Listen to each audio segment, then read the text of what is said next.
thought what I would start with is obviously to welcome the people that are here so far. So thank you for joining me on this fine evening. Um, I'm going to do a bit of a presentation, which is just to tell you a bit about myself, a bit about what I've done, a couple of case studies, hopefully give you some tips and tricks on the way. And then basically we'll have a bit of a Q&A session afterwards for any questions people have. And if I can help you or point you in the right direction, then obviously, yeah, I'm happy to do so. We if you've got any questions whilst we're doing the presentations and things like that, if you want to, you can put them in the chat. I will answer them once we finish that. So I'll just go through that and get out of the way because I won't be able to see everything while I share my screen. But again, thank you for everybody joining me. And without further ado, I shall make a start. So let me share my screen and go through a few slides, if that's okay with everybody else. Here we are. Right, start presentation. Everybody see that okay? Marvellous. So, welcome everybody. My name's Mark Fitzgerald and it is an absolute joy to have you here today. So thank you for joining me and everybody else. A little bit about me. I am a father of two boys who are my life. They are my world. They are the reason that I probably changed what I was doing in my life. I've been married coming up to 17 years. It was just reminded of that in 2 weeks' time. I have a 17-year wedding anniversary. So that's quite good. I would have got out for good behaviour by now. So I spent 16 years of my life working for a company called Swift in the corporate world. I was a production manager. And that was where I was for a majority of the time, basically tunnel vision, just trying to go up the corporate ladder, just trying to do the 9 to 5, pretty much like everybody does. I just knew that I always wanted more from life. And I think you have to find that for yourself. You have to get to a point where maybe the norm isn't good enough anymore, and you can actually get out there and try something else for what you want to do. So 2018 was a bit of a discovery year for me, and it was one that I was looking at just buying some vanilla buy-to-lets, but I had to have an operation, and because I was laid up after the operation, I just Googled how to make money in property. And instead of getting buy-to-lets, I found out that there was all these different strategies that you could use and different ways to really be able to build a business for yourself in property and a legacy for my children as well. So something I can leave them going forward. So I decided that I was going to do rent to rent. But I mean, initially I thought rent to rent won't work. I was a bit of a naysayer with it. But it wasn't until I got out and I started networking and I started meeting people that were doing rent to rent as a strategy that had replaced their corporate wage. And I just thought, well, if they can do it, I can do it. So 2019 was the year that I decided enough was enough and I was going to change my life. Now, at the beginning of the year in March, I actually took voluntary redundancy and I threw everything I possibly had at building a rent to rent business and looking to replace my wage. Before that, I was just planning on building up a rent to rent business alongside my corporate job, which was the plan. But because the opportunity to take voluntary redundancy came, it seemed too good an opportunity really for me not to take. So I decided to do that. So why did I invest in myself? Well, I always think that if you're going to do anything, you need to make sure that you know exactly what you're doing. I love to find out new ways of doing things. I'm certainly not somebody that thinks they know everything. I don't know everything and I still don't know everything. I'm always learning. Every day is a school day. But it's about basically having a journey and getting beliefs and opening your mind. And I always believe that the stronger you are as a person and your own mindset, the more you can do. So I'm a massive believer. I made sure also that you surround yourself with like-minded people. So I did rent-to-rent training early 2019 to get educated and know how to get out there and how to get those deals, and to also be able to make sure I was compliant and I had a business that was legally compliant and ready to rock and roll. I did that. Equally in 2019, I joined Simon Zucchi's Mastermind, which is a 12-month program. And that was just to surround myself with like-minded people all on the same sort of journey. In there, you learn all the different property skills. My focus, without chasing all the shiny pennies, was definitely rent to rent, but I still wanted the full toolkit to know, in any situation what deals I could learn about and what deals I could sort of see was going on. So that was a fantastic journey. That was a 12-month program, and I'm delighted to say that I was not only a top performer for Mastermind 27 doing rent to rent. Other people were doing different strategies, but I was also voted the overall winner. So for Mastermind 27, I won that, and I'm very proud of that. That was a hard thing to do. It was a hard year, but if you get your head down, you focus on what you want to do, and you give it everything you can achieve things. I'll never stop learning now, and I still continue to get educated in different areas of my life to improve myself. So why did I choose rent to rent? Well, one of the things is I wanted to build a business and a brand, but I didn't have a lot of money. So I didn't have a big, massive pot of money. I couldn't afford massive deposits or refurbs or anything like that. So I decided rent to rent was a good starter for me, that I could get hold of other people's properties, that I could manage them to a top level, that I could offer them and provide them with a service that was second to none, that letting agents couldn't do. And why could I do it? Because the profit margins were a lot better. So you can offer a service, you can look after people's properties as if they're your own, and you can almost have a practice with HMOs and with different properties to see whether or see what suits you going forward, because it's not like you've bought these and then you've got to worry about trying to sell these later on. At the end of the day, it's a great way to find your feet, to find and to get cash flow coming in, and cash is king with anything, as I said there. But it's low current. So you pick the deals up to the properties that work for you. And this is one thing that I see a lot of rent to rent people getting started, and they're sort of chasing any deals that they can get. And I always say it's about the right deals for you. If a property needs thousands of pounds of refurb work, why should you put all of that money in? Why should you put any of it in if the landlord who owns the property is not even willing to put that money in? So I've never paid for a refurb, and I've never paid a deposit on a rent to rent deal. And that's just the way I set myself up. I'm not saying it's right to do so. I'm not saying it's wrong. If you're happy to do so, you can do it. If you're happy to put money into a refurb, you can do it. But this is the beauty of rent to rent. The choices are yours. And there's so many different deals out there that you just need to focus on what you want for your business and everything. So I managed to replace my income, which was my low end income, in 6 months from taking voluntary redundancy, easy for me to say. I managed to replace my corporate wage in 8 months. And I'm happy to say that now I actually have doubled my income through rent to rent. I call it my financial fortress. So I managed to get 8 deals in 8 months. Now that wasn't a deal a month. I had 4 months where I didn't have a deal at all. I was just looking at properties. So I was looking at all of these different properties. I was negotiating on them. And if a lot of them were really ran down. We're in a really poor state actually.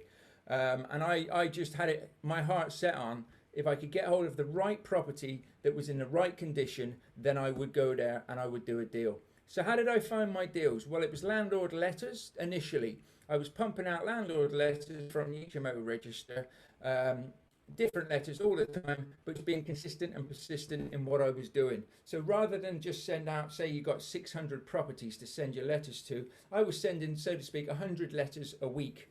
What's this? So I was sending 100 letters a week just to get momentum going, hopefully get a call. If I didn't get a call, it didn't really bother me that much, because I would keep sending them out the next week and the next week and the next week. And you keep doing that until you get the deals. But you can also do it to your own budget as well. So we did landlord letters. I also got my 3rd deal through a letting agent. And that was just being persistent, going around, talking to the letting agents, building up rapport. It takes time. You're not normally going to walk straight into a letting agent and find deals. You've got to keep talking to them. You've got to keep asking questions. I always say with letting agents, one of the best ways to approach a letting agent is, if you go on their website, have a little look for the properties that are potentially HMO deals for you, and go in and say, can I talk to you about this property? Is the landlord looking for long-term lets? It makes it a lot easier when you're starting out to have something to talk about, to sort of build up rapport with people. Plus, you can also go for a viewing and build up rapport that way. So I got 3 deals, so 2 deals through letters to start with. Then I got 1 through a letting agency. And then it was back to the good old landlord letters before referrals. So the landlords now that I work with actually tell their friends about me, and they come to me with properties. And I don't take them all on. I only take on the ones that suit my criteria. And of course, networking, coming on Zoom meetings, which has been a norm since COVID, is massive. Just if you can get on them, if you can talk to people, because you may even live in a different area than where you're actually looking to invest. But if you can talk to different people, sometimes people have properties in obscure areas, so they might have a property in your area but actually live miles away, and that's ideal because then you could look after it for them. So this is just one of the deals. It was 3 properties with one landlord. There's 2 properties here next door to each other. The deal came through landlord letters.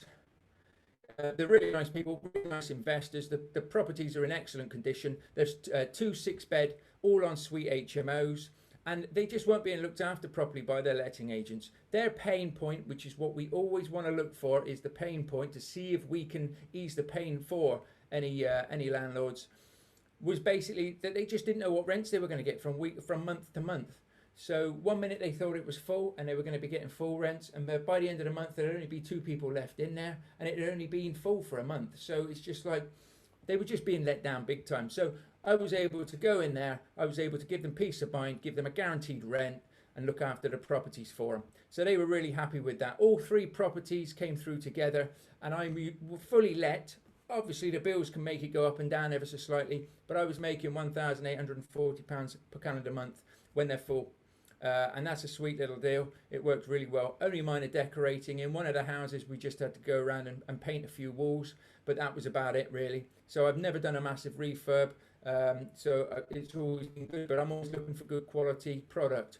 Then we had an 11-bed HMO as well, and that came from referrals, so that came from another landlord to me. That was a town centre, and at the back it had 3 parking spaces.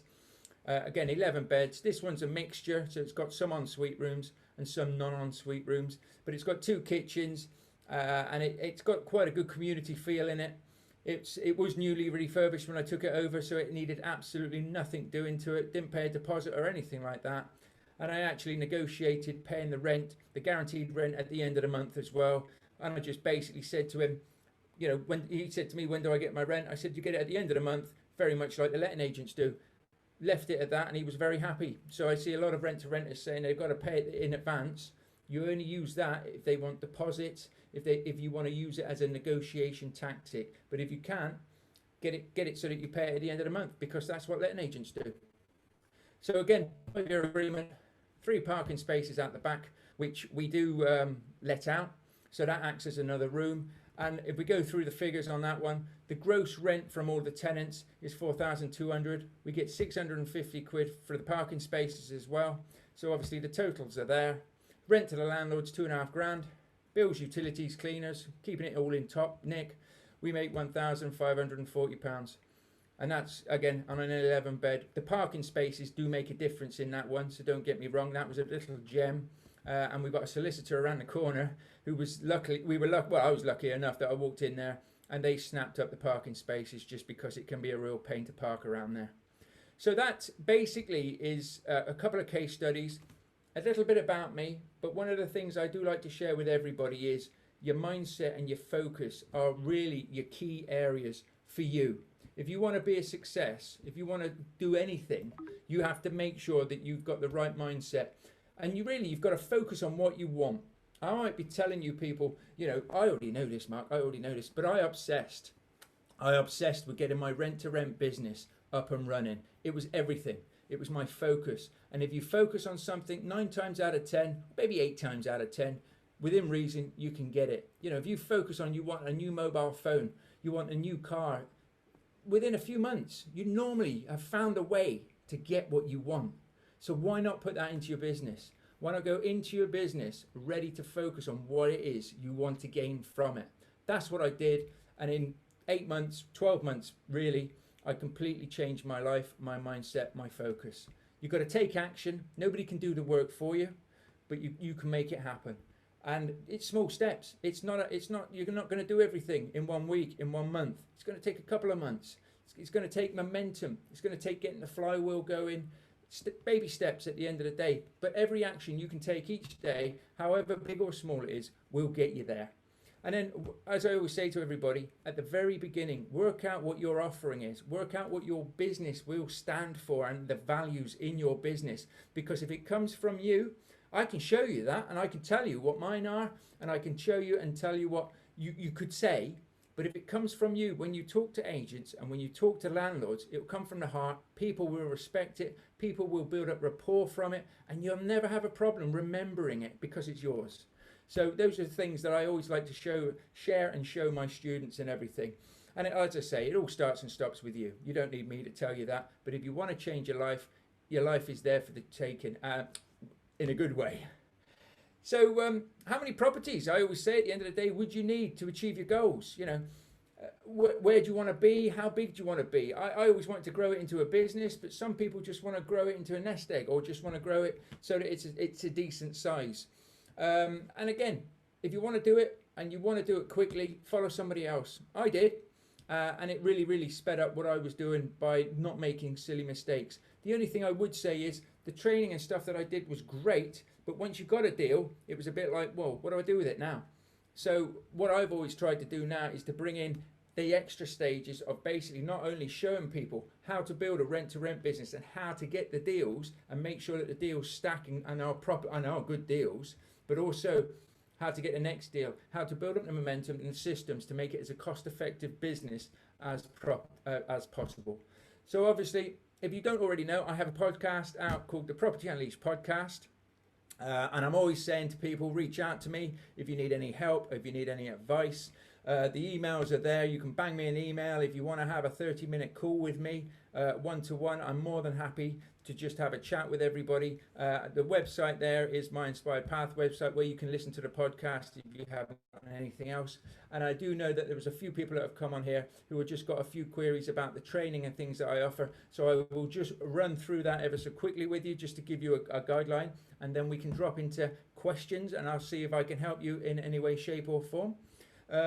So the training itself gives you 10 modules. Each module's got about 5 or 6 sub-modules in there, all videos. You get all the scripts, tools, spreadsheets, everything that you could possibly need, and you get lifetime access to the training that is there. As I say, everything's there. You get personal help every step of the way from my good self. You're obviously in a private Facebook group as well to be able to ask any questions 24/7. We also do group calls. And if you need to, I do a one-to-one call as well, or you get 2 one-to-one calls over the course of the 90 days. If you find a deal or you're negotiating on a deal and you want to see the best way or find out the best ways maybe to negotiate on that deal, or you just want me to go through the numbers, then we get the call up. It's a one-to-one call. It's recorded. You keep the recording and we go through it, and I can tell you basically whether it's a deal I'd do or not, or how I would structure that deal. That level of expertise, so to speak, and that level of just being there and done it in real life really is something that I wish I'd have had when I was certainly starting out, when I was negotiating on deals. It is the last time at the moment it's going to be at this price. I mean, the whole package, people keep telling me it should be worth thousands. The normal price will be going up to £1,400. Right now, if you wanted to join by the beginning of July, which is the last intake I'm taking, it's £597. That is basically that. I'm not going to sell anybody or do anything anymore. If you want more information on that, then just ask. Okay, so I'll end the slideshow there, and I shall bring in. Hold on 2 seconds. Where's my little mouse gone? There it is. So I'll stop sharing. So that's a little bit about me, and I am now all ears if anybody has any questions or wants to ask me anything. Property related, mind. You know, on that 3-to-1 deal that you were about? Yes. So you were saying obviously they couldn't keep it full every month. So what is it that you do that's different to letting agents or anything like that will make it full? Right, nothing wrong with the property. I'll tell you what it was. It was the letting agents were actually moving tenants around. So what they were doing is to keep certain landlords happy, they were moving tenants each month into different properties just to try and keep their landlords happy. Unbelievable. Yeah. All right. So I mean, for me, we took There are three properties. The one in Barnsley that had one room to fill, and I think we filled that one within 2 weeks. We had another two in Doncaster. One was empty, and the other one had two rooms to fill, and I managed to fill all of those. Mind you, this was 2019. I managed to fill all of those in 4 weeks because they're good rooms. And this is what I say to anybody: if you get a viewing and your rooms look like the picture that you're advertising, 9 times out of 10 it's you choosing whether you want to take that tenant or not. Because if you go and look at a lot of letting agents stock, it doesn't look like the picture. It looks grubby, it looks grotty. So as long as your properties look like you're advertising, the people already like it or they wouldn't be there. You've just got to do that, and that's what you maintain. So I had a void the other week in one of my properties, and it took me 7 days to fill. But that's all it is. So I send my handyman in. He just does a little bit of painting here and there. It doesn't have to paint the whole thing, but any scratches just makes it look and feel impressive. And that's really what you want to be looking at doing. And that's what we do. What's the crack when when a tenant doesn't pay or whatever? What do you do then? Well, if a tenant doesn't pay, it's the same as anything, really. I mean, if you own the property and stuff, you could have the same problem. But you just need to be able to talk to the tenants. So at the end of the day, if you build up a professional rapport with your tenants. So let's take the lockdown. The first lockdown we went into, there was a lot of people losing their jobs. There was a lot of people coming to me saying, I don't know whether I can pay my rent. I'm going to struggle. So what I did was I sent out links from the government website to say, right, if you cannot pay your rent or you've lost your job, you need to be applying for universal credit. Here's the link for universal credit.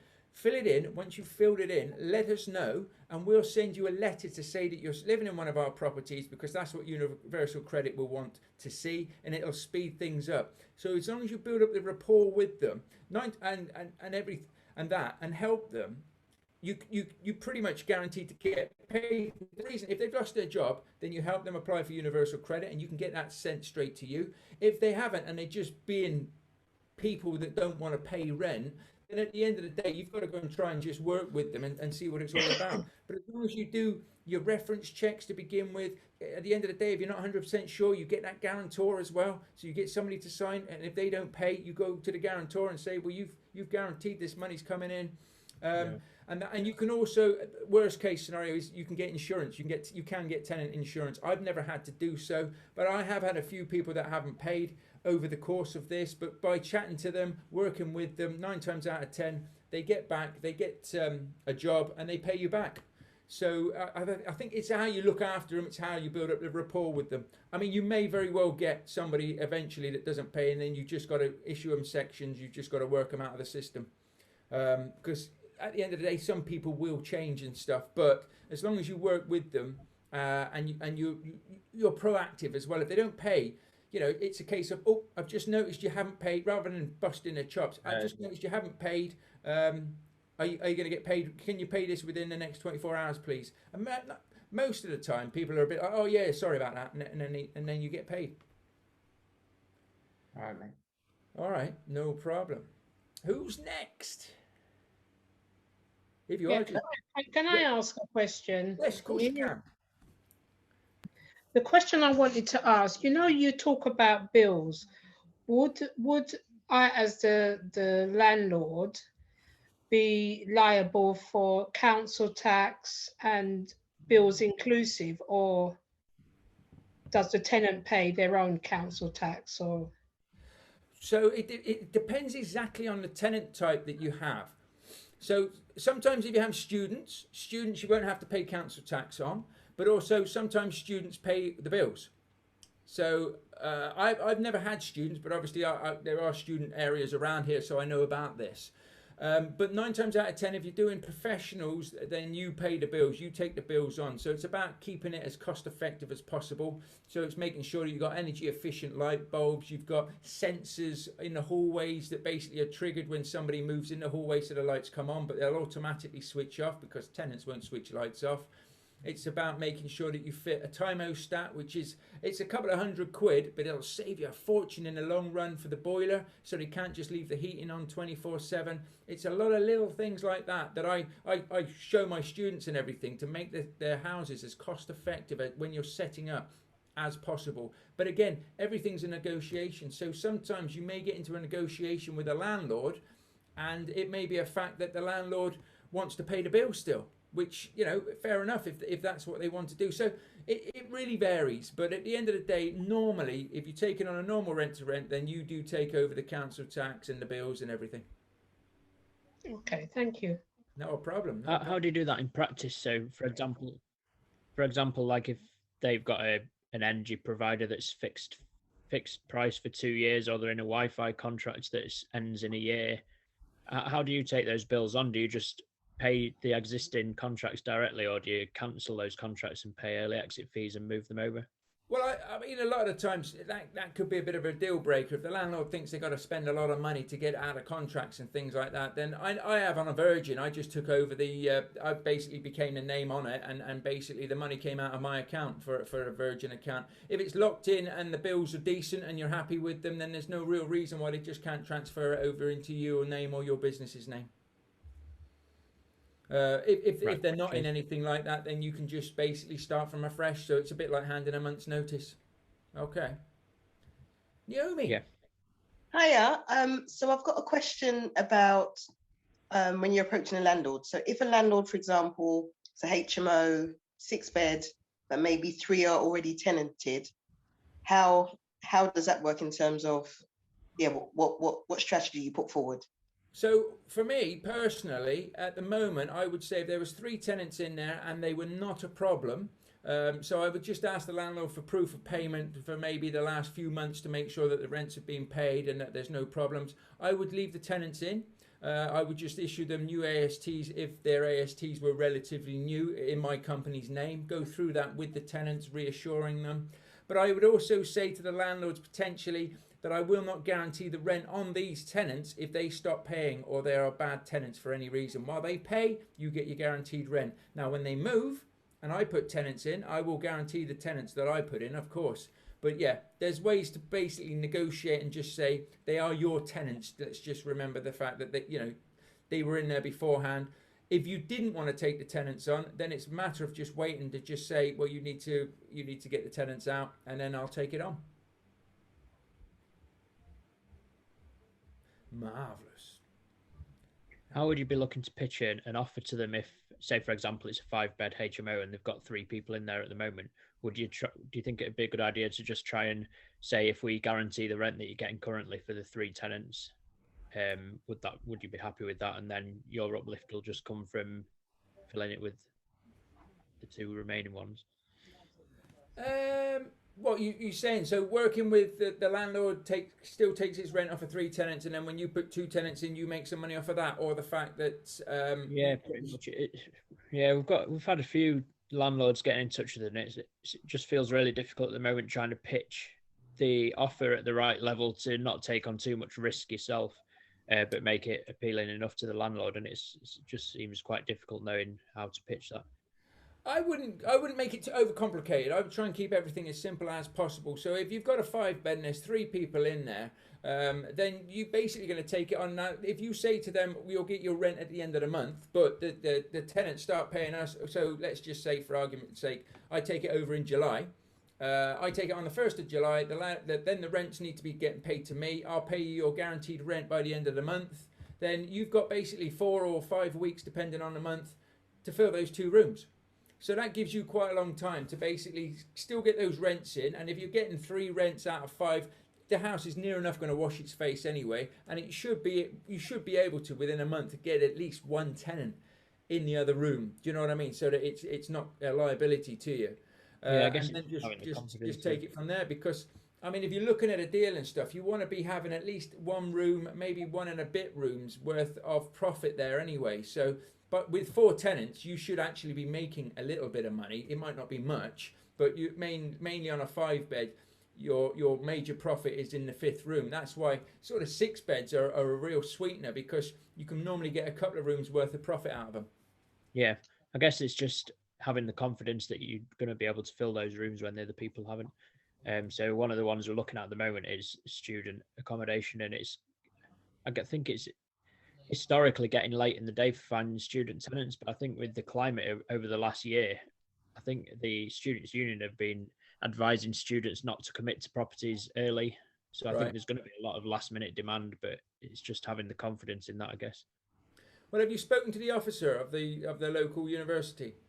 Yeah, he said that they're expecting like high demand for last minute stuff. Right. Yeah, because I mean, if you can get in with those as well, and obviously you've got a couple of rooms, then then you're in good stead. Specifically, if he's saying as well that there will be high demand. So if you're negotiating on a contract now, I would just say once we get those rooms filled, I'll pay you your guaranteed rent. But while we're waiting to fill those rooms, we'll just do the rent off of a reduced of those 2 rooms. So you just need to work the numbers out. Considering doing. Yeah, I guess like you said, it's rent to rent's an easy way to get into property and kind of a practice. But then if we're looking at offering him like 50 grand a year guaranteed rent, which is a significant risk as well. But it is if you don't think you can fill it. If it's not in the right area or it's not the right market, then it's not the right property for you. And this is what I see. A lot of people get a deal and think, oh, I can make that deal.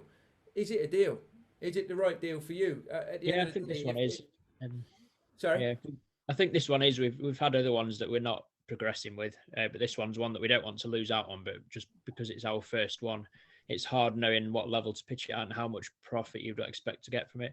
I mean, it's 14 double bedrooms. So I don't how is just a ballpark. How much would you expect to make per month profit on something like that? I know it's very general question, but you need to just work it out on a deal. It's very. I mean, 14 rooms is a whopper. I mean that is a beast. On average, say again. That's over 2 properties, so it's 2 7-beds.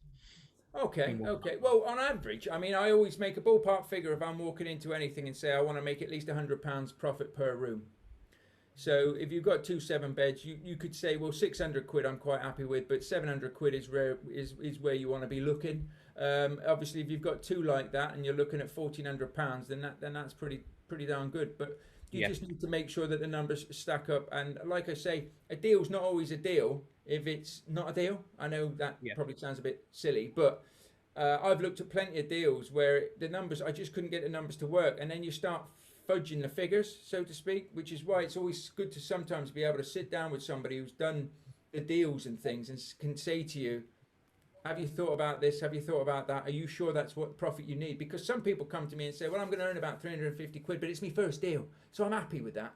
You don't want to be happy with that, because if you've got a void and it's coming out of your pocket, that's not business. You know, you haven't got a business, you've got a liability. So you need to be stacking the deals, and not just, a lot of people will go off of what the landlords or the letting agents want. I always say, don't do that. Stack the deal up and make the offer that you could make. Doesn't matter what they say. They may say, well, I'm not doing that. That's nowhere near what I said. That's fine. That's what I can offer. It's a bit like buying a house. If you go to buy a house, exactly the same thing. You have what works for you. I can afford to pay this. Not, yeah, I know the asking price is that. You make the offer. And it's a lot of people get very caught up in the fact that, well, they're asking for this and it's a pretty good deal, but I can't stretch it there. But you've got to just make sure that the numbers stack for you. And if you're happy with things, then that's fine. But you've just got to make sure that it's not a massive liability. Otherwise, like you say, you can take a massive headache on. And this is where rent to rent at the moment, or has been, getting a bit of a bad name for itself, in the fact that people are just trying to grab anything.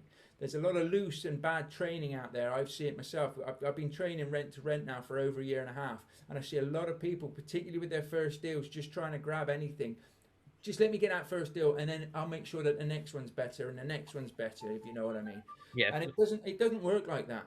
It really, the first ones need to be good, because you're just going to become demoralized, demotivated, and everything, and you won't want to look after them, and it just won't work. So get it right from the beginning, and you'll have the peace of mind of doing it, and you will fill the rooms. If the rooms are good rooms and they look the part, and you've got confidence in them yourself, you will fill them.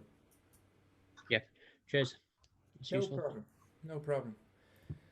Anybody else?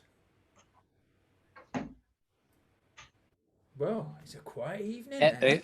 I've got one for you, Mark. Okay. I've been using Go Tenant, which is one of the systems that you've recommended. Finding it really good, but how can you use that to post things into, say, your Facebook page, or boost things up into the groups of people that are looking for property? So you've got spare room and open rent and all those. Is that easy to connect in? Well, what you can do is on GoTenant, you can actually, you've probably seen it, you get like a website, don't you? So you've got GoTenant, which is your tenant management software. For people that don't know, it's a tenant management software that you can pull your certificates in, you can send your application forms, you can send your ASTs in, and you put everything in this system. And the tenants, when they move in, they can download or they get access to the system, so to speak, so they can see their own ASTs, they can see all of the relevant certificates that they legally need to be able to see. So it takes all the pain out of being an HMO landlord, and all the legislation sort of handled for you, which is brilliant. Now, what you also get with that is all your properties and rooms are in GoTenant. You put them in yourself, but you can put your pictures in there and everything, and it'll self-populate automatically for you what is called the website. Now, the website itself, you can use it as a link. So what I would say is, if you're going to advertise your rooms and things, Stuart, because people can obviously then click on and go to this website and see the rooms, and they can click on the rooms that are available. It's very, very clever. But I see what you're saying. It's how do they get there? Because you can't put that link on spare room or anything like that.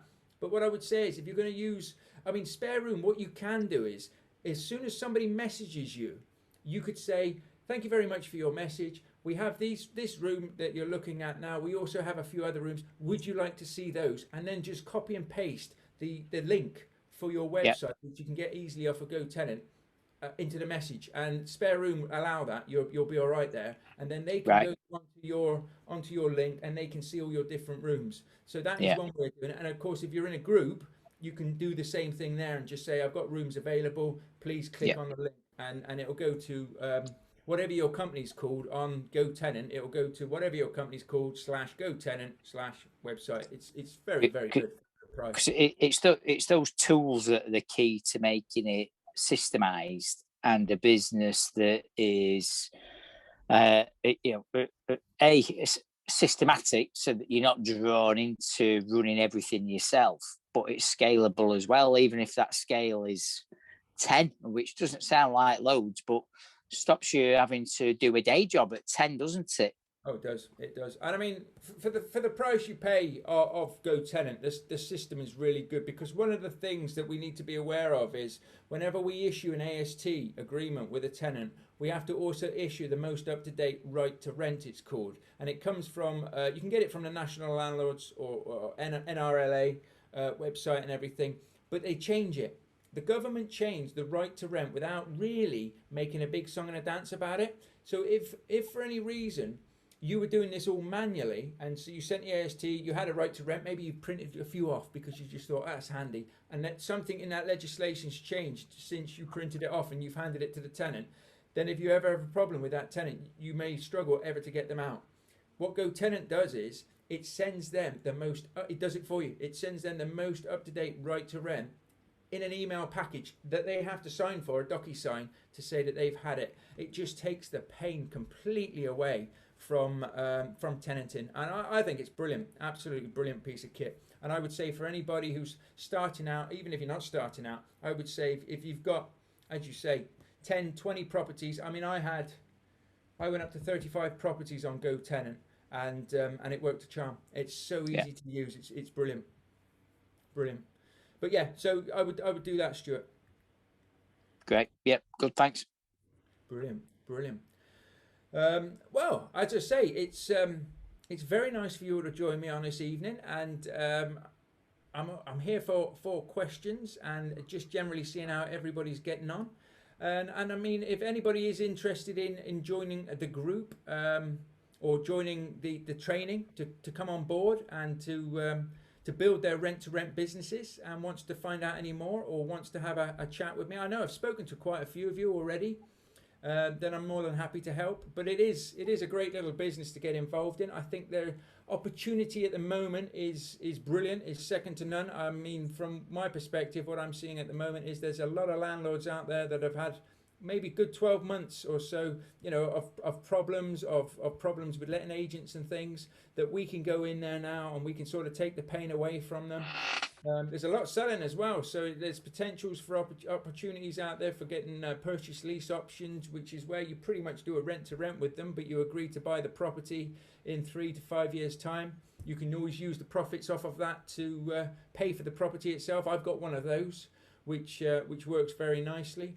So I love property because there's so many different avenues, there's so many different things that you can do. Has anybody else got anything they'd like to talk about, ask? I'd like to ask. Oh, sorry. Just what times are those sessions? The weekly group sessions. Is it a fixed time? 6:30 they normally start at. 6:30. It's either a Wednesday or a Thursday.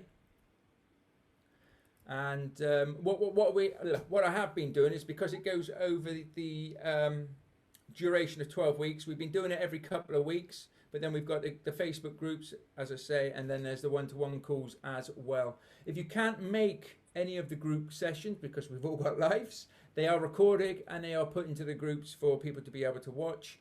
And yeah, that's the sessions there. Maureen. Yeah, you know, you was talking about systems, you know, like with the gold tenant. Yeah. Do you have another system for like decorators, cleaners, you know,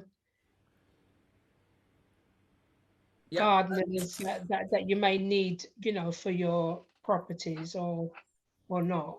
Well, what you'll find is you go through a bit of trial and error. So if you've taken a property on and it's an HMO, then if it's come from a letting agent, they will probably have their own cleaner in. If it's come from a landlord, then they very well may already have a cleaner that you can speak to and see. I myself just went through local property Facebook groups and just basically asked for trades, asked for cleaners when I was starting out. Who knows who, you know, does a good job. Normally, a landlord who's got a cleaner that does a very good job is very happy to say, try this person.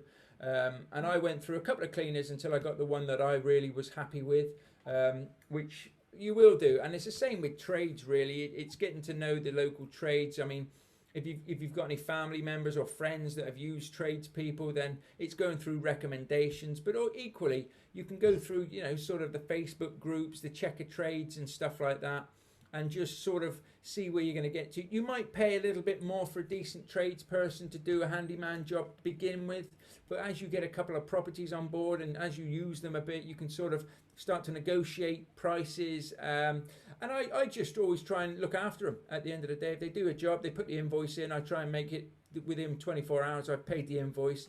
And I like to make sure that I send them a little message as well, just so that they know that they've got paid quickly, because then when you've got a major emergency, they're a lot more likely to come and help you. Okay, thank you. No problem. Anybody else? What? Sorry. About the, sorry. You want to go first, John? No, go on, Ryan. You go first, mate. I was just going to say, I've seen conflicting information from different places about what kind of agreement you need with the landlord. So the Rent to Rent Success book from Stephanie and Nikki Taylor says that you should have a management agreement if it's an existing HMO. But then there's another site that I've seen that says that you should only have, they say you should have a lease agreement if it's a existing HMO. But another site I've seen says that you should only use a lease agreement for commercial properties or unencumbered properties. So I just wondered if you'd use a management or a lease agreement. Well, basically, the management agreement is fundamentally what you can use, because it's exactly the same as what a letting agent uses. So if they've got a letting agent, you can use a management agreement. The thing is, with a lease agreement, you get more security, so to speak, your side. Now, a lease agreement you can use if it hasn't got a mortgage, because the mortgage providers can't prevent you from using a lease agreement. If it is classed as commercial, you can use it, because a lease agreement is fundamentally used as a commercial property lease agreement. That's what you'd get if you were renting a shop or something.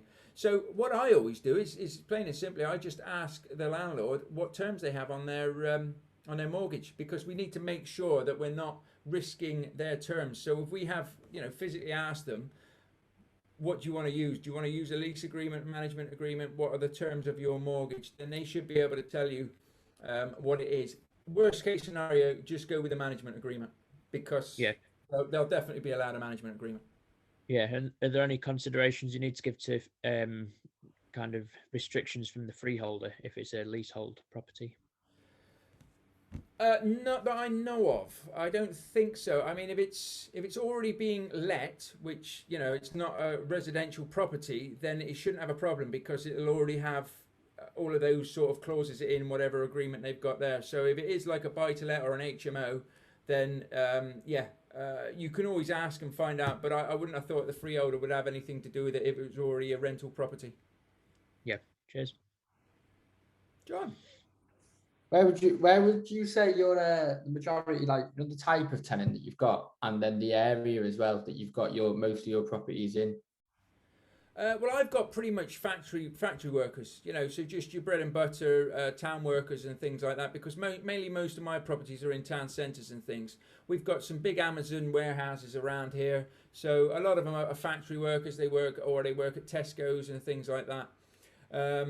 Obviously, different areas all have different things. So there is a studenty area. I haven't really gone into the studenty area, and you know, it just works where it is. I think once you find a demographic that you're happy with. I mean, the level of rooms that I do are nice rooms. Don't get me wrong. I mean, bloody hell, they're better than my house, some of the rooms. But at the end of the day, they're good. They're a good standard. They're a good price. They're market value price. But you walk in and you think, yeah, this is a good quality product.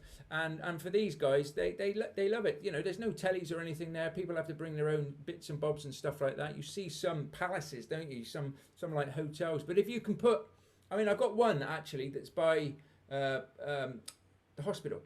So that one there is quite a sort of poshish area. And we've got nurses, student nurses and doctors and things in that one. And I just try and keep that the same. So I try and keep that class in there. But the house itself is immaculate. I mean, when you walk into it, the respect and everything that they've all got is brilliant. Whereas some of my other ones, while they're clean and tidy and they're good, don't get me wrong, we don't put no rubbish out there. They are, the tenant type that's in there are very happy with that. So I think if you get the right tenant, so it's no good saying I'm going to have a posh one here, but it's full of like universal credit people and stuff like that. You know what I mean? No disrespect to anybody on universal credit, but maybe typecasting it a bit there. But no good in the student area, let's just say, trying to get professionals in the student area where it's all student houses, partying and everything like that. So you just need to know your. I mean, for me, I come from London. I lived 15 years in Bath, which is why I sound like a farmer, and then I moved up to South Yorkshire, so I've had to learn all my areas. I certainly didn't know Sheffield, Barnsley, Doncaster, any of those very well. So it's just a case of I had to walk the streets, I had to get a feel for everything, and that was fundamentally what I was doing with each property, because, you know, in 2019 when I started doing this, I didn't know what the good streets were, what the bad streets were, so I just got out there and just did my own homework. So yeah, it's just getting to know the areas, becoming a bit of a professional in what you're doing. All right, mate. All right. Listen, Mark, I appreciate your time, but I'm gonna have to go with you, mate. But I'll message you in the morning anyway about the course, because I probably will be getting on it. Okay, brilliant. All right, John, you take care. But thanks for coming, mate. Nice to see you. See you later. Cheers. So yeah, I mean, at the end of the day, as I say, rent to rent. If it's right for you and you're looking for whatever reasons to do what you want to do, then it's a great strategy to get into. But I would always say to everybody as well, it's never a big sales pitch or anything from me. It's got to be right for the people that are doing it, and you've got to want to do it. If you're coming into it and you're committing to building that business up, to doing what you want to do, then that's fine. My life is now completely different to what it was 3 years ago. Completely, but I am as well. So the whole journey for me has been not just about property. It's been a personal one from my own perspective of mindset and making sure that I'm the best person I can possibly be for my family. And the time freedom that you get with being able to have the money coming through. So it's a good little strategy. It's something that I've enjoyed. I mean, it's even to the podcast. I do the podcast just for a bit of fun, really, just to try and help people, just to put it out there and just support people, because it is achievable. It is achievable. I know Stuart's got a few properties on the go now that he's taken on. He's taken on 2 properties. You can tell us a bit about that if you want, Stuart. Yeah. So I've gone through Mark's first round of the business builder course, but I'd been plugging away for a little while before that anyway. And what attracted me to go with Mark and really push things along was the business builder element of it. Rather than this is how the strategy works, it was that, right, how can I turn it into a business and make that difference? Plugging away with letters, networking and so on. We have just taken in the last month 2 properties which total 11 rooms, and I've got a third in the pipeline which is another 5. I'm not that far away from Mark geography wise, so I live in North Yorkshire, but right on the border with West and South. So the 3 that I've got are in Doncaster. I'd really like to be in York as well, both only 25 minutes from my house. And I've been deliberate in that because I'm looking to build business. That's what the thing is for me. It's business builder. Systemizing it as much as I can, not so that I can sit and do nothing. It's that bit of I want to be able to have scale without having a massive payroll and overhead that needs managing. I manage people currently in a day job. I don't really want to be taking on all of that on the other side of setting up the business to be big enough to support me and the family. But a bit like Mark, it is about family. I've got 3 daughters, all teenagers, and they're a big bill to pay for. So getting away from it. It's a business that I want to build. Get them involved as well in time if they want to, and if not, I'm likely to have grandchildren at some point because it's all girls. It'd be good to be able to spend time with them,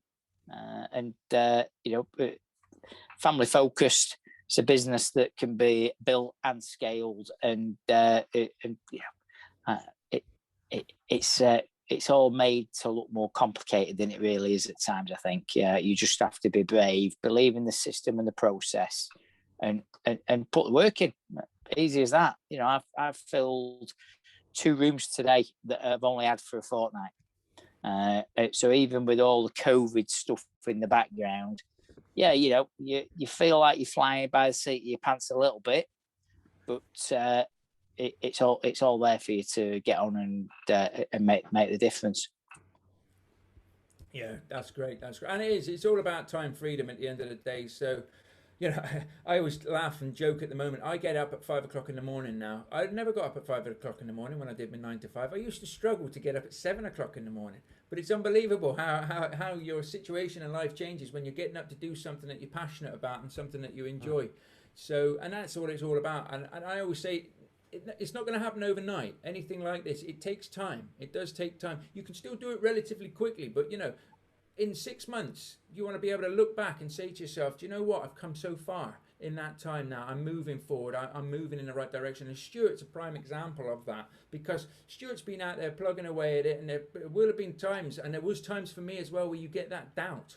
But it's by surrounding yourself with the same sort of people on the same sort of journey that keep you going, that keep you plugging away at it. When you're questioning yourself and your brain's telling you, because it's automatically telling you, you can't do this, it's not going to work, maybe other people have got lucky, you're not going to get it, you've got to fight those. And it's being able to turn around. And this is what I got from the mastermind that I did, which is why I now put this into the training as well, which is building up that community, so that if the chips are down, we can put our arm around each other and we can help each other, because we're all in the same boat. And it does work. You've just got to keep chipping away at it, and you just got to keep doing the right things. So I'm wondering about the flexibility of it at the moment, because I work full time. Right. Yeah. So in terms of it being a HMO and being able to organise viewings, for example, I mean, how much time would it take, or would you do like the video walkthroughs or stuff like that? Like what has worked for you? Well, if you can do it, go on. Sorry, Mark. So I work full time, Naomi. I've got a proper job, so to speak. And yeah, there's that balance in your mind of, am I stealing from the company that I work for? I know who pays my bills, and it isn't the business that I run for myself at the moment. It's the company that I work for day to day. So you can use various systems or just a pen and paper to block out for yourself. These are the times that I can do viewings, and this is the time that I can check people in. You have to be a little bit time smart in if you've got a couple of viewings, make sure that you're not going 2-3 nights a week to the same place. Try and get people to go at the same time within an hour of each other. Otherwise you are just running around, and that's when you think to yourself, oh, this is not for me. But when you look at it, you can organise your time. You're not going to be overwhelmed with 1,000,001 bookings that you need to go and do viewings for or checking in. I've checked 2 people in today in an hour, and that includes taking pictures of their rooms, showing them around, showing them the alarm panel, doing all the right things to be sure that it's a safe letting. But it doesn't take that long. And, I'm new to it, and it's not taking me long. Follow a system, follow a process, and, yeah, you'll be all right. Yeah, I just brilliant, that. Nice one, Stuart. Thank you. I obviously had a bit more luxury that I took voluntary redundancy at the time. But, I mean, you really get to a point where if you can put an hour a day or even 5 hours a week, I would have said you need to be looking at trying to put into your business, whether that's over the weekend, whether that's just an hour a night or an hour you get up in the morning, just to start getting the wheels turning, just to get yourself out there. And then it is about just making sure that you're doing things that sort of suit you. So there's nothing to say that you have to do all your own viewings. You may be able to find somebody else to do or help you with those. You may not. I mean, my cleaner will do viewings for me if I pay her. So I pay her, because it all boiled down to the fact that one day I couldn't make a viewing, and I was like, oh, I can't make a viewing.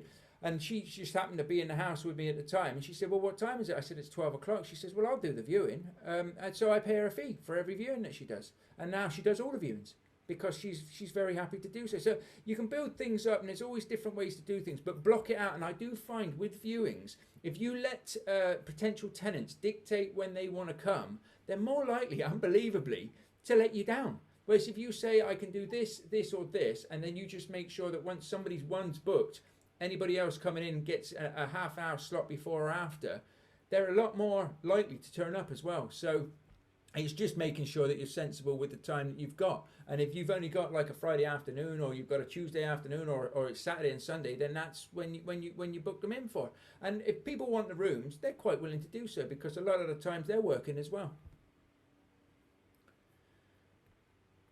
Yeah, it is a little bit painful in the beginning to think, oh, I'm giving up this time.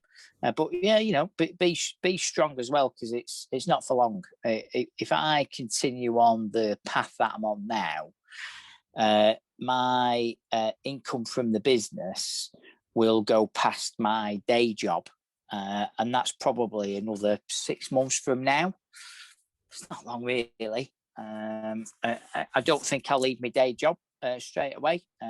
I'll build up a pot in the business that gives me flexibility to choose when I make the change, but also I don't know, I think it'll just be a bit of comfort to have the business with money in the bank almost. But yeah, it's painful. But I had a guy who wanted to do a viewing on Monday evening, and I was brave enough to say, I'm sorry, I can't make it. Can't make it then. I can see you at this time later in the week. He wasn't fussed. He's taken the room. He's in. Done. Simple as that. Yeah, I mean, it's the same as anything, really. At the end of the day, if you say, oh, unfortunately, we haven't got a slot then, but we have a slot here, then people will react to it. But yeah, it's really doing the things. It's working smart, but it's also doing the things that other people aren't willing to do, which is why not everybody's doing this. So so yeah, I hope that helped. Ruben, you're very quiet.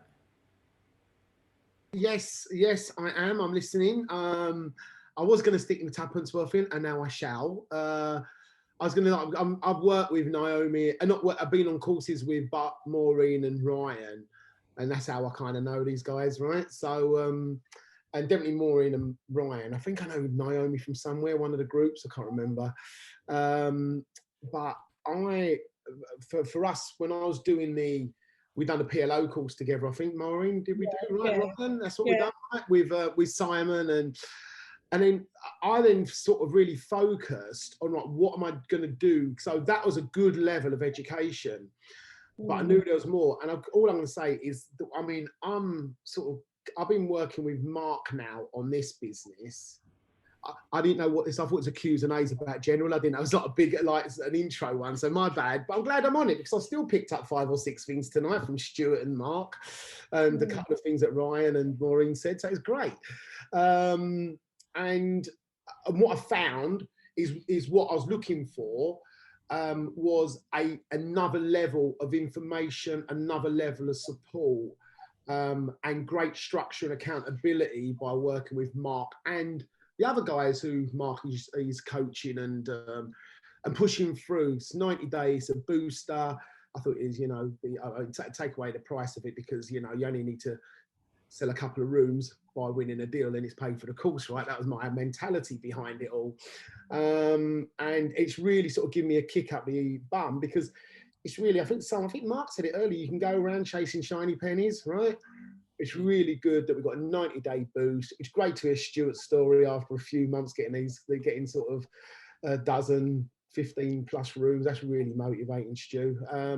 So that's why I've been listening, right? But I thought I'd just say that because how long have I been now? 4 weeks now, Mark? Right? I think we're coming up to the contents that I'm getting from the module is really compounding and reinforcing the knowledge that I had originally from some of the training I did with PLOs and landlord letters. And some of the landlord letters, I mean, I had a load of compliments from a landlord letter the other day. So, no, Ruben, this is great. This is great. I said, oh, I'd love to take credit, but I nicked it off Mark. And it's not like one letter you're getting. There's a few letters that you can do a campaign with. So, yeah, that's me. So yeah, it's nice. I've picked up some really good stuff, albeit at this level, right? Well, that's it. But you're getting there. And it's great to see as well. And you're great in the groups, which helps me as well, and it gets everybody going. So it's fantastic. And this is what it's all about. It's about surrounding yourself. I keep saying it, with the same like-minded people on the same journey, moving forward, pushing each other. And that is so strong. That is so good. Has anybody else got anything else that I can help them with? Maureen? Yeah, I just want to ask one more question. I know that the viewings of property has come up. And for me, because I currently live in London, but my area of choice is not going to be London. And it would be a travel for me to go to, my preferred area. And I'm just wondering how I will be able to juggle that realistically, because I know people are saying like 25 minutes. I wish it was. It's like a 3-hour drive to an area that I have a property in already. So I would prefer to stay in that area, but maybe I might have to look at other areas as well, I think, in terms of, Sorry. I think if it's that sort of distance, then we've got to be looking at the area. We've got to be looking who's in the area. Maybe not big letting agents, but maybe there's some sort of self-employed letting agents. That I had a lady that used to help me, and I used to pay her to find tenants. So she used to do tenant finders for me. So, and if there was ever a major problem, we basically had a set sort of hourly rate that she could go to the properties, that she could basically let people in if the handyman and stuff needed to come in. So I would say if you're looking outside your area, any area can work as long as you know the area relatively well or you know what you're looking for. But then we just look for the resources that are in the area, because there'll be people up, but there will always be people operating. You get the deals, and basically you act as a landlord that's not in that area. But if you find more self-employed people, because you can keep the costs down, you don't have to really pay a monthly fee with these guys. You can sort of pay and play if you like. That's what I used to do, and it's just about finding those people and stuff. So if you can find the deals and the deals stack really well, then it's worth just finding the individuals. And it might take a bit of time to do. It might be a bit of pain to begin with, but once you've got those people, and as I said, the same with the trades, and you're looking after these people, it's brilliant. It's absolutely brilliant, and it can work. I mean, worst case scenario is if the deals and the numbers stack, you can always look to get a letting agent. But the only thing I would say with a letting agent, you can have them just manage it and look after it for you. Just make sure that if you get any voids, you may have to be advertising those voids as well and sending people their way, just to give them that nudge, just to try and get those, because nobody's going to care about getting tenants in as much as you. Could I add to that? Yeah. So I've just bought a property that's 4 hours away from where I live, and I can't view every property. So when I was initially looking, I knew the area, I did all the research, but I had someone view them on my behalf, and then once I used them once, it was via Viewer. To be fair, I built up a relationship, so I didn't have to go via Viewer to get them to do viewings for me. But they've been handy. So they would all, take pictures of the street. If there were other signs up, for sale signs or to let signs, they let me know. But they also do viewings for people as well. So not just for that reason as well, that they could show people around. If you've got one of those key locks outside, so they can let themselves in. So, because I'm considering doing remote in the future, but I think I want to try close to home first, because the one buy to let 4 hours away is more than enough right now. Yeah. Just on that as well, Maureen, you said you're in London, so I'm doing exactly what Mark's just said there. So I'm just this side of the Blackwall Tunnel in South East London. Oh, Me too. in South East London as well. Yeah, but I'm also looking on the other side of the pipe, and that tunnel, that pipe can be like on a Sunday morning at 9 a.m. be a half-hour wait to get through it, right? So and do you know where I met a couple of people who are helping us and sort of getting on the PIN meetings?